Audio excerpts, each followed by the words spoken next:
The first time I heard the crash next door, I told myself it was none of my business. People argue. Walls are thin. Life happens. That is what I kept repeating as I stood in my garage, with a screwdriver in my hand, staring at a half-dismantled carburetor, like it could keep my mind from drifting. Then I heard her voice. Not loud like his, not angry, just shaken, pleading, like she was trying to calm a storm with bare hands, and something in me went still. I am Noah. 25. I live alone in a creaky rental house on the edge of town outside Portland, Oregon. The paint on the porch is peeling. The yard is overgrown because I keep telling myself I will handle it next weekend, and then I never do. The kitchen is so narrow I can touch both walls if I stretch my arms out. It is not much, but it is mine. I work at a local garage fixing cars, oil changes, brakes, belts, whatever comes in. It pays the bills and keeps me busy. Quiet has always been the point of my life. No visitors, no drama, no surprises. That is how I like it. So when the Reeds moved in next door a few months ago, I kept my distance. Mara and Chase. A couple that looked normal if you only saw them from far away. Mara was in her mid-30s, with dark hair she usually kept in a neat bun, and a gentle smile that hit me in the chest the first time I caught it. She watered her flowers, like she cared about every petal. Chase was taller, broad-shouldered, and always revving his black pickup truck like he wanted the whole street to know he existed. We never spoke much beyond a nod, a quick hey, nothing more, until that Sunday afternoon.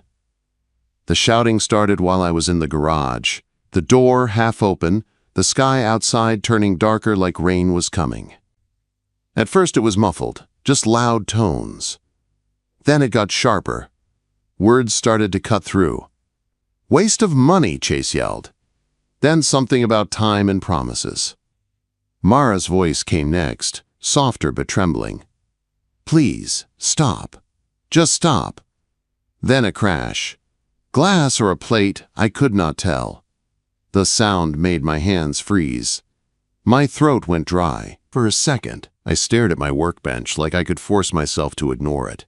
I tried. I told myself it was not my problem. Then the door next door slammed hard, followed by footsteps crunching over gravel. I stepped out of my garage, wiping my hands on a rag, and that is when I saw her. Mara ran across her yard like she was escaping a fire. She clutched a small canvas bag to her chest. Her face was pale, her eyes were red and swollen. Her hair had fallen loose from its bun, dark strands sticking to her cheeks like she had been wiping tears away for a long time. She reached my gate and stopped, breathing hard. The rain started as a few light drops speckling the ground. Mara lifted her eyes to mine, and I swear I felt something pull inside me, like the quiet life I built just cracked.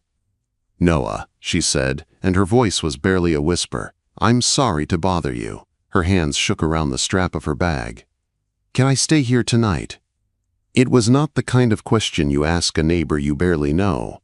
It was not casual. It was desperate. Her eyes were wide, searching my face like she was begging me without saying the words. I did not ask what happened. I did not ask why me.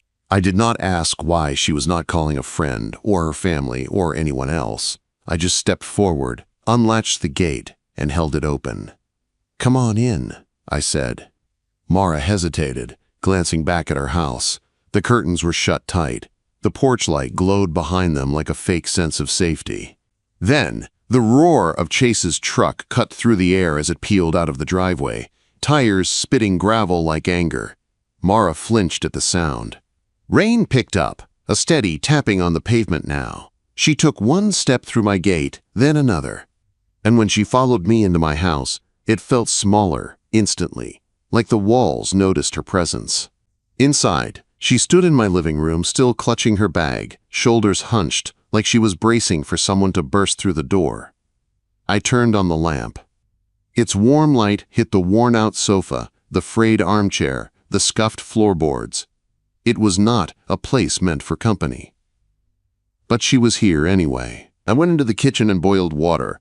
I found a box of chamomile tea I barely touched. I poured it into a clean mug and brought it to her. "It's not much," I said, setting it on the coffee table. "But it's warm." Mara took the mug with trembling hands and sank onto the edge of the sofa like her legs finally gave out. She stared into the tea like it might tell her what to do next. "Thank you," she whispered. I sat across from her in the old armchair, hands resting on my knees, trying to keep my face calm. Outside, the rain drummed against the windows. The sound filled the spaces where words should have been. Mara kept glancing at the front door. Every few seconds. Like she expected him. I leaned forward, lowering my voice. "You're safe here, Mara. You don't have to say anything if you don't want to." Her eyes flicked up to mine, and for a moment I saw something crack in her expression. Relief, maybe. Or exhaustion. She nodded once, small and shaky, and took a sip of the tea. The silence between us stayed heavy, but it was different now. Less like emptiness and more like a secret hanging in the air. And as I watched her sit there in my quiet house, wrapped in fear and rain and whatever she ran from, one thought kept circling through my mind. If Chase knocked on my door tonight, I was going to have to decide what kind of man I really was. For a while after I said she was safe, neither of us moved. The rain kept tapping the windows, steady and cold, like it was trying to drown out whatever was happening inside my little house. Mara held her mug with both hands, shoulders still hunched, eyes still sliding to the front door every few seconds. I wanted to ask 100 questions. What did he do? How bad was it? Why did you come here? But the way she looked, like one wrong word might shatter her, made me swallow them all. So I tried something smaller. "You want a blanket?" I asked. Mara blinked like she forgot blankets existed. Then she nodded. "Yeah," she whispered. "That would be nice." I got up and grabbed the spare blanket from the closet, the one I kept folded on a shelf like I was always expecting a guest but never actually had one. I brought it back and draped it over the back of the sofa. She pulled it around her shoulders right away, and I watched her breathe out slowly, like warmth helped her remember she was still a person. "Thank you," she said again, softer this time. I sat back down in the armchair and looked at my hands. They were still stained from working on the car, grease caught in the lines of my skin. I felt out of place suddenly, like I was not built for this kind of moment. I was built for bolts and oil and problems I could fix with tools. This was different. Mara stared into her tea for a long time. Then she spoke, like the words slipped out before she could stop them. "He didn't hit me," she said. I lifted my eyes to her. "Chase," she added quickly, like she needed me to understand. "He's not like that. He's not a monster. But it's like living with someone I don't recognize anymore." Her voice wavered on the last part. I nodded slowly. "Okay." She swallowed hard, fingers tightening around the mug again. "It started with little fights," she said. "Money, work, dumb stuff. Then it turned into every day, and now I'm always waiting. Waiting for the next thing that sets him off." I stayed quiet, letting her talk. "Last night," she continued, "he threw a glass at the wall because I asked where he'd been. I cleaned it up before he woke up. Like I always do." My jaw tightened. I felt anger rise up, sharp and hot, but I kept my voice calm. "That's not okay, Mira." She gave a weak laugh with no humor. "I know." The rain outside grew louder for a moment, wind pushing it against the window. Mara flinched at the sound like it might be his truck coming back. "You can stay here," I said, steady. "As long as you need." Mara's eyes lifted to mine, and for a second she looked like she didn't believe people could say things like that and mean them. "Why?" she asked quietly. "You don't even know me." I could have said the easy thing. "Because it's the right thing. Because you're my neighbor." But the truth was messier. "Because I know what it feels like to want a door to open," I said. "I didn't have that when I was a kid, and I'm not going to stand here and pretend I don't hear what's happening next door." Mara's face softened, and her eyes shimmered, but she blinked fast and looked away like she hated crying in front of anyone. "I'm sorry," she whispered. "I shouldn't have dragged you into this." "You didn't drag me," I said. "You knocked. I opened." That made her look back at me, and the air changed slightly, like we both felt the weight of that choice. The night stretched on. We didn't talk much after that. I turned on the TV, low volume, some random movie I didn't care about, just to give the room a sound that wasn't silence. Mara sat with the blanket around her, tea slowly cooling. At some point, her shoulders relaxed enough that she leaned back into the sofa instead of perching on the edge like she was ready to bolt. Around midnight, I stood up and cleared my throat. "You can have my room," I said. "I'll take the couch." Mara's eyes widened. "No, Noah, I can't take your bed." "Yes, you can," I said. Firm but gentle. "You need sleep. Real sleep. I don't sleep great anyway." She hesitated, then shook her head. "I don't want you uncomfortable." I gave her a small half-smile. "I fix cars for a living. I'm uncomfortable all day. It'll be fine." For a second, her mouth twitched, almost a smile. Then she looked down, defeated, and nodded. "Okay," she whispered. "Just for tonight." I showed her the bedroom. It was small, nothing special. A creaky bed, a dresser with too many tools in the top drawer, and a single window looking out at the backyard. I pointed out the bathroom and handed her a clean towel. "If you need anything, just knock," I said. Mara held the towel to her chest like it was something safe. Okay. When I went back to the living room, the house felt strange. Too quiet, but not empty. I lay on the couch staring at the ceiling, listening to the rain and the soft creak of the floorboards settling. I thought I would fall asleep fast. I didn't. Every time a car passed outside, my body tensed. Every time the wind rattled the window, I pictured Chase at my door. I kept thinking about Mara's face when she asked to stay. The fear in her eyes. The way she looked like she had run out of places to go. Sometime after 1, I heard a sound from the hallway. Soft, stifled, crying. It wasn't loud. Mara was trying hard to keep it inside the bedroom, trying not to be heard. But my house was old. The walls were thin. And I heard it anyway. I sat up on the couch, heart pounding. I debated getting up, knocking, asking if she was okay. But something told me she needed space more than she needed questions. So I stayed where I was. I stared at the dark ceiling and listened to her quiet sobs fade into silence. And it made my chest ache in a way I didn't know how to fix. Morning came slow, gray light slipping through the curtains. The rain had stopped, but the air still smelled damp. I got up and brewed coffee, more out of habit than kindness, and threw bread in the toaster because it was the only food that felt safe to offer. When the bedroom door opened, I turned and saw Mara step out. She looked smaller in my oversized sweater, hair pulled back messily, face pale. Her eyes were still red but dry now. She held herself straighter, like she had forced her spine to remember how. She met my gaze and managed a tired smile. "I made a mess of your night, didn't I?" she said softly. I slid a mug of coffee toward her on the table. "Nah," I said. "You made it different. Sit. Eat something." She sat, wrapping her hands around the mug. Her fingers were steadier now. "Thank you," she said, and this time it didn't sound like politeness. It sounded like relief. And as we sat in my narrow kitchen with coffee steam rising between us, I realized something that made my stomach drop. This was not going to be just one night.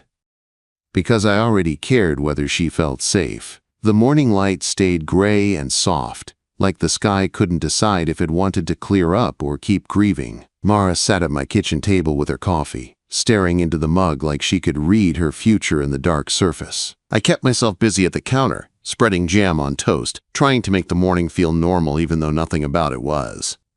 "You didn't mess up anything," I said, setting a plate between us. "It's just morning."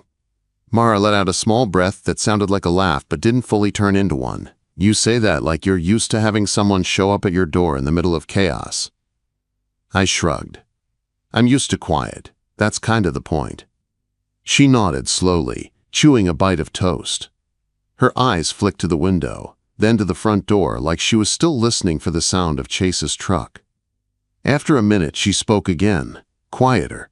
"I called my sister last night," she said. "She lives in Salem. She wants me to come stay with her." That hit me harder than I expected. Not because I didn't want her to go. Because I did. She needed distance from whatever was happening next door. But the idea of her leaving after one night made my house feel empty again already. "That sounds good," I said carefully. "You should go if you can." Mara traced the rim of her mug with a finger. "I know. I'm not ready to decide everything today."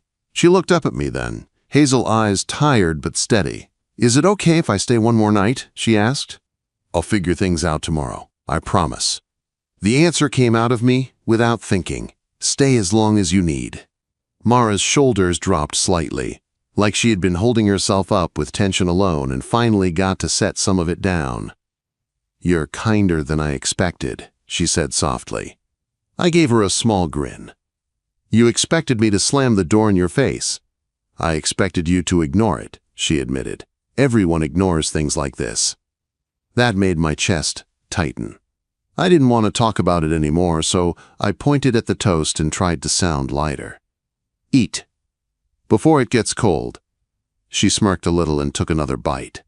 After breakfast, the air inside the house started feeling too still.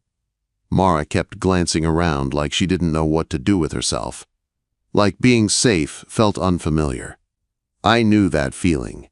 When you're used to bracing for impact, calm can feel like a trick. So I offered her something simple. "You want something to do?" I asked. "I could use help in the backyard." "It's kind of a disaster." Mara raised an eyebrow. "You're putting me to work, only if you want," I said. "No pressure." She hesitated, then nodded. "Okay, but you're the one who owes me after making toast that dry." I laughed, surprised by the tease. "Fine, I accept." We went out back and the cool air hit my face. The yard was worse than I remembered, weeds reaching up like they owned the place, the fence leaning like it was tired. I handed her an old pair of gardening gloves and a small trowel. Mara pulled the gloves on and crouched near the weeds, tugging one free with a quick, strong pull. Dirt clung to the gloves, and she didn't flinch. Watching her work like that, focused and steady, made me realize how much she'd been carrying. We worked in silence for a while, the kind that felt comfortable. The smell of damp earth mixed with pine from the trees behind the fence. Birds chirped like the world didn't know anything was wrong. At one point, Mara glanced over at a small patch near the fence where I had tried to grow tomatoes and basil. "You garden?" she asked, sounding surprised. I snorted. "I attempt gardening. It's not going great." She smiled and moved toward the basil, touching a leaf gently with her fingertips. "My mom used to have a garden," she said, voice soft. "I'd help her when I was a kid. Then I'd draw the flowers after." "Draw," I repeated. Mara nodded, eyes drifting somewhere far away. "I used to draw all the time." Chase always said it was a waste of time, said I should focus on real work. Something sharp rose in me. I wiped my hands on my jeans and looked at her. "That's not his choice," I said. "If you're good at something, you do it." Mara's cheeks flushed slightly, like she wasn't used to anyone defending that part of her. I pulled out my phone before I could overthink it and showed her a picture I remembered seeing online months ago, a pencil sketch of a rose that looked so real you could almost smell it. "I saw this," I said. "It's yours, right?" Mara's eyes widened. "You saw that?" "Yeah," I said. "It's really good." Her throat bobbed as she swallowed. She looked down at the ground, embarrassed and pleased at the same time.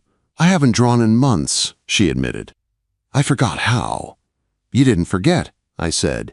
"You just stopped."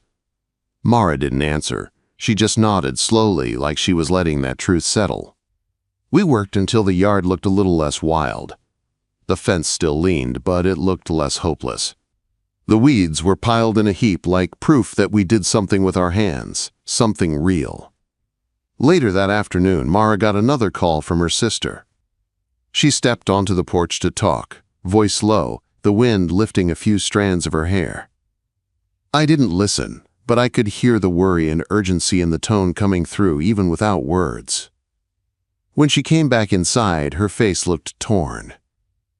"She wants me in Salem tonight," Mara said. "She's worried. She's talking about lawyers and getting away from Chase for good." I leaned against the counter, trying to keep my voice steady. "That sounds like a smart plan." Mara looked at me like she wanted to agree and couldn't. "Maybe tomorrow," she said. I need one more night to think." She looked at me again, softer this time. "Is that okay?" I nodded. "Like I said, stay as long as you need." That evening, after we ate leftover pizza reheated in my ancient oven, I dug out a stack of old DVDs. Not because I cared about movies, but because I could tell Mara needed something to do that wasn't thinking. We ended up on the sofa watching a cheesy old time travel movie. The kind with bad special effects and dramatic music. Halfway through, Mara leaned her head against my shoulder. It was small, careful, not asking for anything, just resting. My body went still for a second. I could smell her shampoo, something light and clean. Lavender, maybe. Her hair brushed my hoodie, and my heart beat too loud for the quiet room. "This is nice," she murmured, barely audible over the movie. I haven't felt calm like this in a long time. I didn't move. I didn't talk. I just let her stay there, letting the warmth of her against me fill a space I didn't know was empty. When the credits rolled, Mara sat up slowly like she remembered she wasn't supposed to be comfortable. She glanced at me, eyes soft. "Thank you," she said. Before I could answer, a sound cut through the night. The low roar of an engine. My stomach dropped instantly. Through the front window, headlights swept across my yard like a warning. The sound was loud, angry, familiar, even though I had only heard it a handful of times. Chase's black pickup truck. Mara's hand grabbed my arm so fast it hurt. Her fingers were shaking. "Noah," she whispered. I stood up, heart pounding, and walked toward the front door. Because the question I'd been trying not to think about was now right in front of me. If he knocked, was I going to open it? And what would it cost if I didn't? The truck stopped hard at the curb, tires crunching gravel like it was angry at the ground for being in the way. The engine kept running for a second, revving once, like a threat. Then, the driver's door slammed. Mara's grip on my arm tightened. Her nails pressed through my sleeve. "Noah," she whispered again, and her voice sounded small. I looked at her face, pale, wide-eyed, bracing. Something in me hardened, not with rage, but with a quiet decision. "Stay behind me," I said. I stepped onto the porch, and the cold air hit my lungs. The porch light flickered above my head, making the peeling paint look worse than it already was. Chase stormed up the walkway, broad shoulders tight, jaw clenched. I smelled whiskey before he even reached my gate. "Mara," he shouted, "get out here!" He spotted me and sneered like I was an obstacle he planned to move through. "So this is what you're doing," he said, voice rough. "Hiding with this guy." I stayed on the porch, keeping my body between him and the door. My heart was hammering, but my voice came out steady. "You need to leave, Chase." He laughed, harsh and bitter, and stepped closer to the gate. "Leave," he repeated. "That's funny. She's my wife." He grabbed the latch like he meant to rip it off. "Mara, get out here before I break this door down." Behind me, the screen door creaked. I glanced back and saw Mara standing in the doorway, hands shaking, eyes fixed on him. She looked terrified, but there was something else too, something new. A spark that hadn't been there yesterday. "I'm not going back," she said. Her voice was quiet, but it cut clean through the night. "Not tonight," she added. "Not ever." Chase froze for half a second like he didn't understand what he heard. Then his face twisted. "You don't get to decide that," he snarled, "after everything I've done for you." I felt my hands curl into fists at my sides.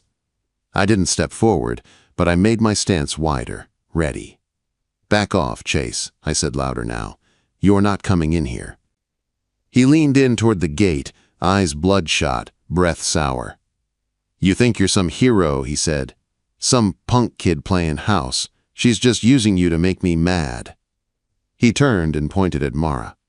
"Tell him, Mara. Tell him how you always come crawling back." Mara's chest rose and fell fast. For a second I thought she might fold, the way fear makes you shrink. But she didn't. She stepped forward until she was just behind me, close enough that I could feel her presence like warmth. "I'm done crawling," she said, voice breaking but strong. "You broke things, Chase. Not just plates, not just glasses. Us. You scream. You come home drunk. You make me feel like I'm nothing." Her eyes shined, but her chin stayed lifted. "I'm done." Chase slammed both hands against the gate, making it rattle. "You're going to regret this," he growled.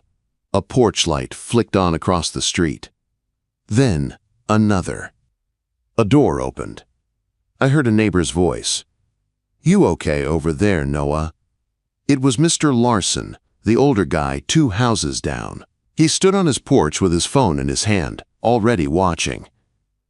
"I can call the cops," he added, loud enough for Chase to hear. Chase's eyes darted toward him. Then he looked back at me. Then at Mara. His jaw worked like he wanted to shout more, like he wanted to smash something. But the neighborhood was waking up. Eyes were on him. And even drunk men know when the room turns against them. He spit a curse under his breath and backed away from the gate. "This isn't over," he said, pointing at Mara, then at me. "You hear me. This isn't over." Then he stormed back to his truck, punched the hood hard enough to make a dull dent, and jumped inside. The tires screeched as he tore off into the night, the engine roar fading down the street. My legs felt weak when the sound finally disappeared. I turned around and saw Mara sink onto the porch steps like her body finally gave out. She pulled her knees up, arms wrapped around them, shaking hard. I crouched down in front of her, keeping my voice gentle. "You okay?" Mara nodded, but tears spilled anyway. "I've never stood up to him like that," she whispered. "Never." Her breath came in short bursts. She wiped her face with her sleeve and looked up at me, eyes full of fear and something that looked like relief. "When you stood there," she said, "I didn't feel alone." My chest tightened. I sat on the step beside her, close enough to be there, not so close that I pushed. "You're not alone," I said. "Not here." Mara stared at the street where Chase's truck disappeared. Then she leaned her head against my shoulder. Light at first, like she was testing if it was okay. When I didn't move away, she rested there more fully. "Thank you," she whispered. We stayed on the porch until the neighborhood went quiet again. The air smelled damp and cold. The porch light buzzed above us. My heart slowly stopped pounding like it was trying to escape my chest. Inside, Mara didn't sleep much. Neither did I. But something had changed. Not just because Chase showed up, because Mara had spoken, because I had stood in the way. Morning came clear this time. Pale sunlight instead of rain. Over coffee, Mara's hands shook less. Her voice steadied. "I'm calling my sister," she said. "Today. I need to do this right." I nodded. "Good." She made the call in the living room, and I heard pieces of it. Salem, lawyer. Divorce. A place to stay. Her sister sounded firm and protective through the phone. When Mara hung up, she looked like she had been holding her breath for years and finally let it out. "I'm going," she said quietly, "not because I want to run, because I want to start over." My throat tightened. I knew it was the right move. I also knew my house was about to feel empty again. I helped her pack a small suitcase.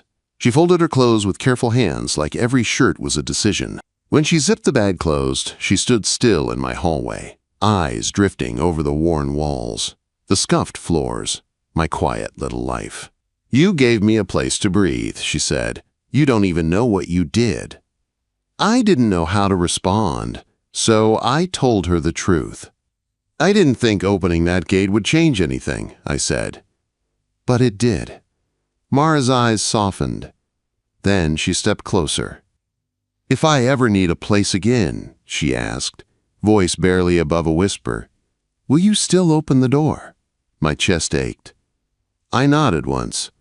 "Always," I said. Her lips trembled.